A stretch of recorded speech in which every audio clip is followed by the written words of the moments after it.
Friends, আজকে দুপুরের menu দেখো আমার কি রান্না করছি। তো চলো দেখতে থাকো। এই যে পেঁয়াজ কুচি সব করে রেখেছি, এদিকে আলুটা সিদ্ধ বয়েল করে ভেঙে রেখেছি, আর এদিকে হলো যে দেখো ভাত করলাটা বয়েল করে রেখেছি। তো আজকে এটা দেখে তো বুঝে পাচ্ছ এই রেসিপিটা কি হবে, ভাত কেরালা পুর। আর এখানে আছে দেখো ডাল সিদ্ধ হচ্ছে, তো আজকে ডাল ভাত ভাত কেরালা পুর হবে। তো চলো রেসিপিটা দেখতে থাকো, ভালো লাগবে। ফ্রেন্ডস দেখো, ভাত কেরালার থেকে আমি গুটি সব বের করে নিয়েছি, এই যে দেখো বের করে নিলাম। তো এইদিকে এখন ঢেলে দিয়েছি, এটা এখন পেস্ট করে নেব। তারপরে সব যত যাবতীয় জিনিস দিয়েছি একসাথে ভেজে, বেশি বলবো না, চলো দেখতে থাকো। যে ফ্রেন্ডস, তেল গরম হয়ে গিয়েছে, আমি এখন এটা ঢেলে দেবো।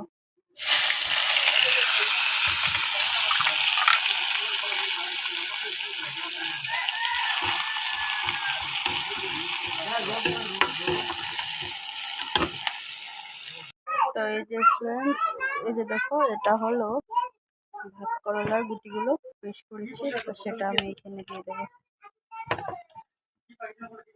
যে বন্ধুরা দেখো, এই যে ভাত কেরালার ভিতরে যে দেব মশলাটা তৈরি হয়ে গেল। এই যে দেখো, এটা গুটি চুটি সহ আলু সালু দিয়ে একদম শুদ্ধ করে ভেজে নিয়েছি, একদম কষা কষা। আর এদিকে দেখো আমার ডালটাও হয়ে গেল। পাঁচফোড়ন সম্বার দিলাম, কেন কি অনেক গরম পড়েছে, নষ্ট হয়ে যাবে।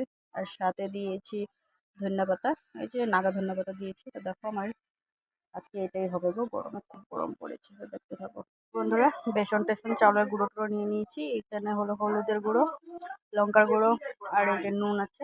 তো এটাকে এখন আমি ফেটে নেব, বাকি সব রেডি করছি, দেখতে থাকো। যে ফ্রেন্ডস দেখো তোমরা, আমি এই যে ভাত করলাটা পুরো একদম সাজিয়ে নিয়েছি, পুরের মধ্যে সুন্দর করে পুরটা সাজিয়ে নিলাম। তো এখন আমি এই যে এখানে রেখেছি হলো চাউলের গুঁড়ো, বেসন ফেটে রেখেছি, তো এটার মধ্যে ঢেলে তারপরে পুরটা ভাজবো। তো দেখো পুর পুরো আমার রেডি হয়ে গেছে, আমি রেডি করে নিয়েছি থালের মধ্যে, এখন এইখানে দেব, তারপরে ভাজা হবে। তো আজকের মেনুটা যে দেখো ভাত কেরালা পুর, কেমন লাগছে অবশ্যই কমেন্টে জানিও। আর ভাত কেরালা পুর করতে অনেকক্ষণ টাইম লাগে বন্ধুরা। তো এই যে ফ্রেন্ডস দেখো, আমার ভাত করলা পুরগুলো কি সুন্দর গোল গোল হয়েছে। এই যে দেখো চারটা হয়ে গিয়েছে, আরো দুটো হচ্ছে। এই যে দেখো কেমন হলো আজকের রেসিপিটা, মেনুটা কমেন্টে জানিও। আর অনেক গরম বন্ধুরা, অল্প চলেও গেছে, কি করবো বলো, খুব গরম লাগছে, রান্নাঘরে থাকা যাচ্ছে না।